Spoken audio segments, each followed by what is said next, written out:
Welcome, everyone. I'm back with another virtue. Today's virtue is from St. Francis de Sales, called Be Diligent. Have patience with all things, but chiefly have patience with yourself. Do not lose courage in considering your imperfections, but instantly set about remedying them. Every day, begin the task anew.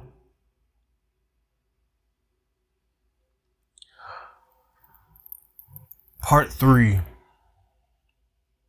Causes of low self-worth. There are many reasons people fail to perceive themselves as having value or worth to God, themselves, or others.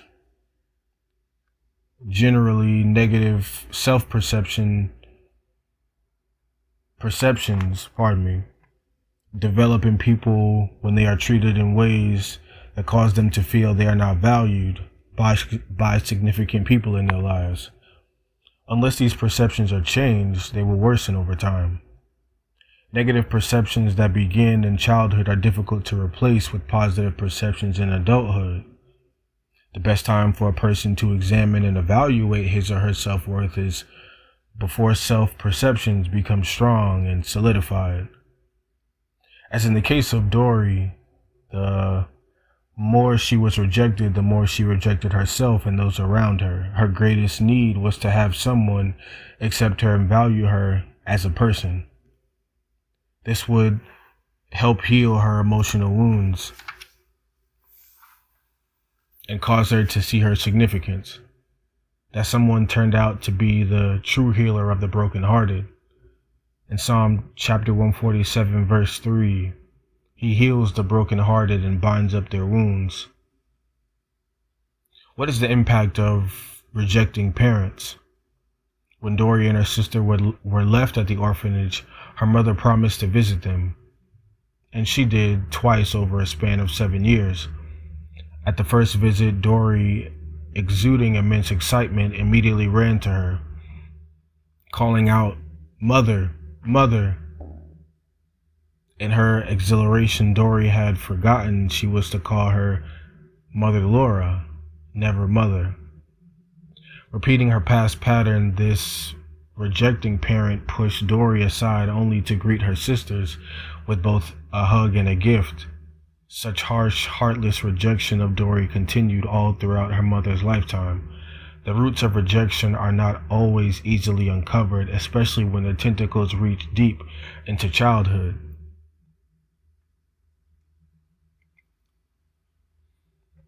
The roots of rejection are not always easily uncovered, especially when their tentacles reach deep into childhood. Those who are rejected from conception can be affected for the rest of their lives from never feeling loved and accepted.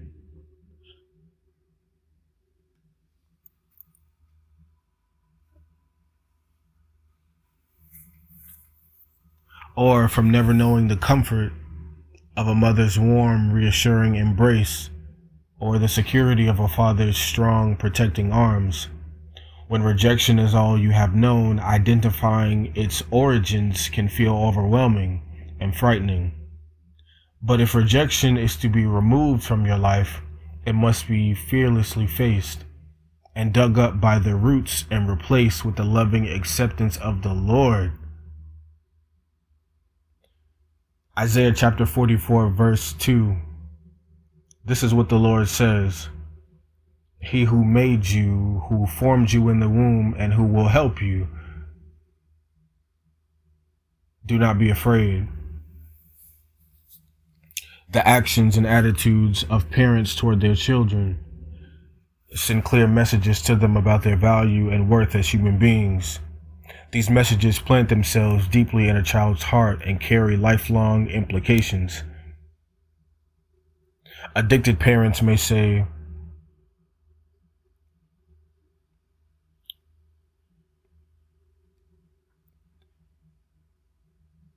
Addicted parents may say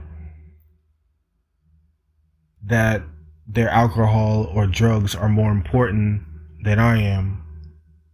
The message the kids receive from chemically dependent parents, that their work is more important than I am.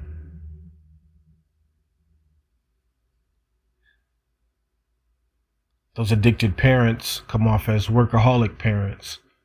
Their money and their things are more important than I am. The message children receive. The addicted parents display compulsive spending habits. Perfectionist parents, their demand for perfection is more important than I am. Abusive parents, emotionally abusive parents, I am nobody. Verbally abusive, I am deserving of put downs. Physically abusive, I am meant to be a punching bag. Sexually abusive, I am nothing more than a sex object. Myth, I will never overcome my painful past. It's impossible for me to become whole. Truth, no matter what your past was like, or the pain inflicted on you by others, healing and wholeness are possible through Christ. Matthew chapter 19 verse 26 says, with God all things are possible. How can rejection from others rule you? In her book, Dory, the Girl Nobody Loved, Dory wrote about monthly visits to the orphanage by couples who wanted to adopt a child.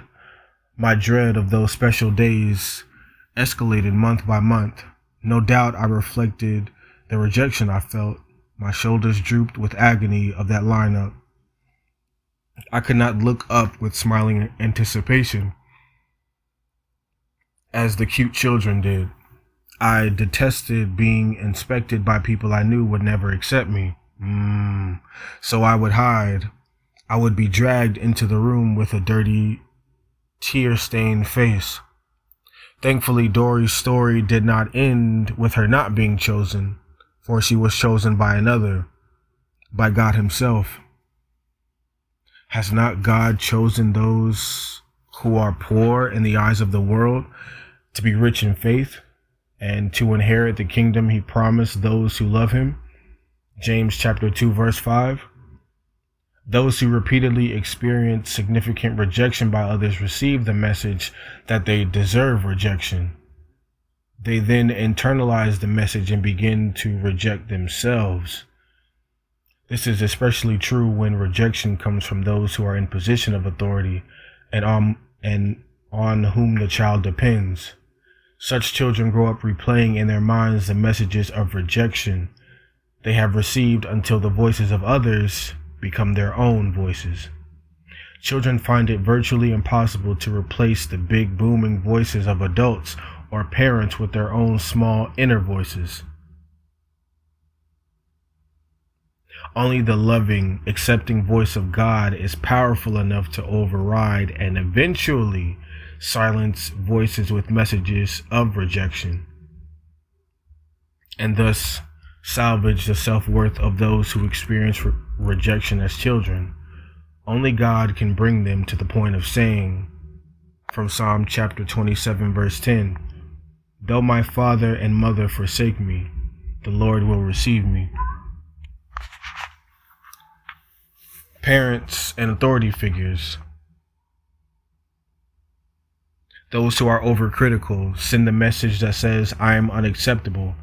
Those who are overly protective send a message that says, I am inadequate. Overly controlling sends the message, I am incompetent. Overly permissive, I am not valuable. Siblings or peers can be overly critical and send a message that says, I am inferior. When they can be discouraging, it sends a message that says, I am hopeless. When they are pushy, it says, I am weak. overly competitive, I am inept. From society, when they are society with overly competitive attitudes, sending a message that says, I am insecure. Materialistic says, I am unimportant. Academic or physical limitations says the message, I am insignificant. Racial or sexual discrimination sends the message, I am rejected. Have you let negative circumstances shape your thinking and self-perceptions? If so, allow God to search your heart and reveal any perceptions or messages that are inconsistent with His Word. The more you allow God's probing light to illuminate the faulty thoughts and perceptions in your heart, the more you will be able to see your God-given worth and walk victoriously according to His Word. Let this be your commitment. From 2 Corinthians chapter 10, verse 5, we demolish arguments and every pretension that sets itself against the knowledge of God. And we take captive every thought to make it obedient to Christ. A myth. Because of the way I've been treated, I will never feel competent. Truth. People fail people. And God never intended for your sense of competence to come from others. As you continue to yield your life to the Lord, your sense of competence will come from Him. From 2 Corinthians chapter 3, verse 5. Not that we are competent in ourselves to claim anything for ourselves, but our competence comes from God. Why is comparing yourself to others costly? Dory's life was a perfect setup for comparing herself to others. Her mother constantly compared Dory to her sister Marie, resulting in her little sister receiving lavish affection and gifts, and Dory being pointedly ignored. Dory's mother let Dory know she did not measure up. Everywhere Dory turned, Marie was the favored one. Thus, Marie was everything Dory wanted to be. Both had brown eyes, but Marie's were beautiful. Both had dark hair, but Marie's lay in place. Marie's skin was fairer. Her face was thinner. Dory said, I was looking for a way to be like her, but there was no way. At the orphanage, in school, and in the various foster homes in which the sisters lived, other children were chosen or received decent treatment, while Dory was rejected and subjected to abuse. Dory described the couples who came to the orphanage considering which child they would choose, which child they would cherish, as well-dressed and carefully manicured. We could hear their muffled conversations. She's cute, isn't she? Or, there's one we might want to talk about. My heart beat faster. Try me, I screamed within, hoping that someone would look at me and want me. But my day never came. I soon got the message. Only cute children are chosen. Dory lost out every time she was compared to the other children. She was never chosen. Ever. How could she not compare herself to others under those circumstances?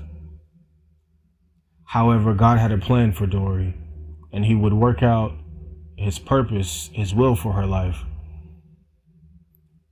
The Bible makes this clear in Ephesians chapter 1, verse 11. In Him we are also chosen, having been predestined according to the plan of him who works out everything in conformity with the purpose of his will. How do we compare ourselves? How do we compare ourselves to others? Has comparing yourself to others become so automatic that you hardly notice you're doing it? People often compare themselves to others in appearance, abilities, affluence, and accomplishments. I'm going to read some statements below and see if they have become part of your self-talk or inner self-talk.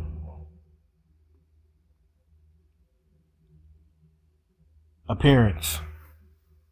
Physical features. I am not as attractive as. Clothes. I cannot dress as nicely as. Mannerisms. I am not as graceful or as suave as. Abilities.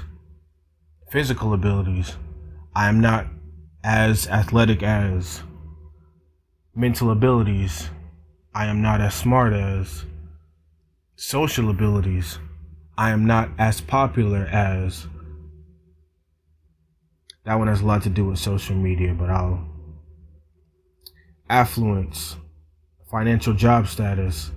I am not as financially secure as. Family status. I do not have a home as nice as. Social status. I am not as influential as. Accomplishments. Education. I don't have as many degrees as. Talent. I am not as gifted as. And recognition. I am not as accomplished as. Myth.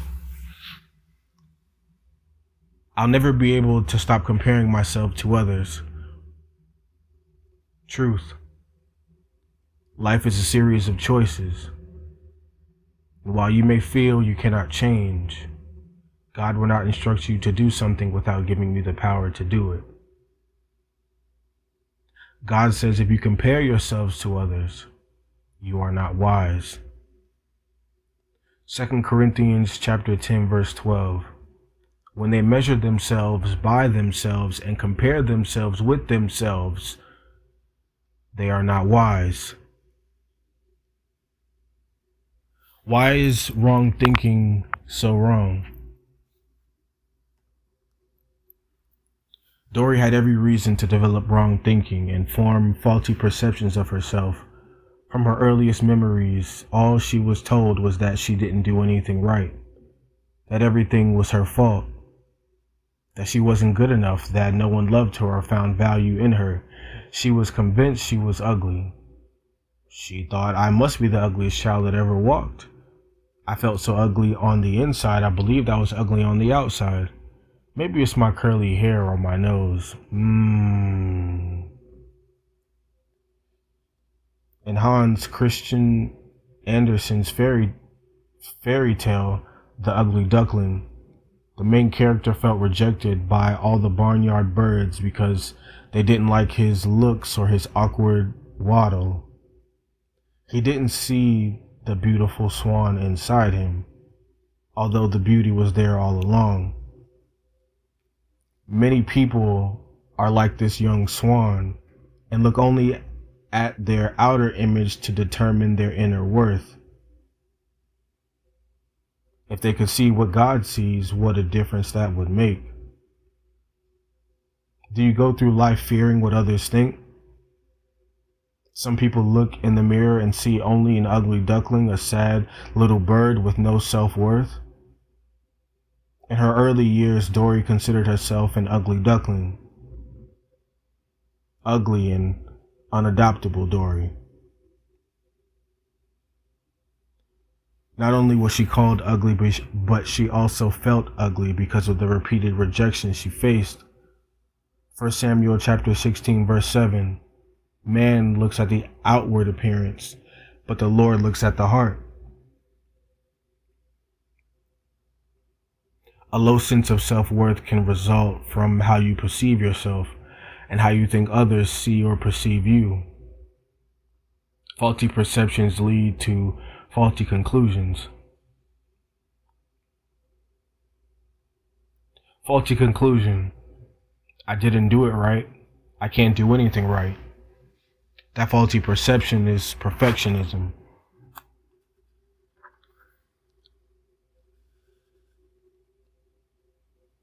I failed, so I must be a failure. That faulty perception is overgeneralization. I am horrible for having failed. That faulty perception is overreacting. I am the reason my dad left or died. That faulty perception is false guilt. I can't forgive myself. That faulty perception is unforgiveness. My mother didn't love me, therefore no one will ever love me. That faulty perception is projection. God could never forgive me. That faulty perception is condemnation. I'll never measure up to what people expect of me. That faulty perception is unrealistic expectations. No one believes I will ever amount to anything. That faulty perception is fatalism. No one holds out any hope for my life. This faulty perception is hopelessness. A myth: I will never be able to change the way I see myself or the way I think others see me. Truth: your faulty self-perception will automatically change as you fix your thoughts on the truth and on Jesus. Hebrews chapter 3, verse 1. Therefore, holy brothers who share in the heavenly calling, fix your thoughts on Jesus, the apostle and high priest, whom we confess. What is the root cause of low self-worth?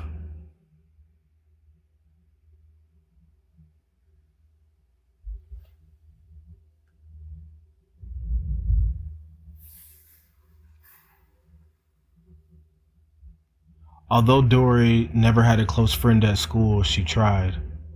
But even when she was out of the orphanage and in a foster home, she knew she looked different. One student pointed to her torn dress and jabbed, "Did that come out of the ark?" She forced a smile while others laughed. Kids can be so cruel, Dory confided. How often I wish I could have spent the day in the restroom.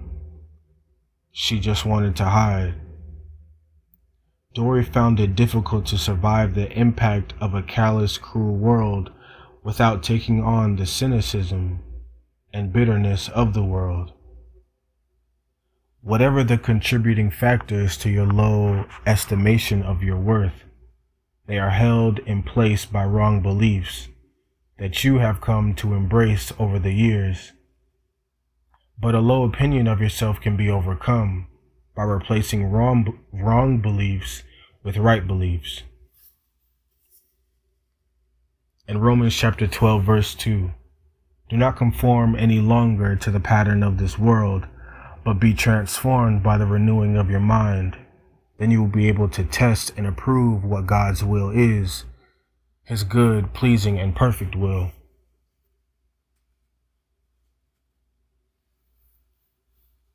An example of a wrong belief. My self-worth is based on how I see myself in comparison to others and how others view me.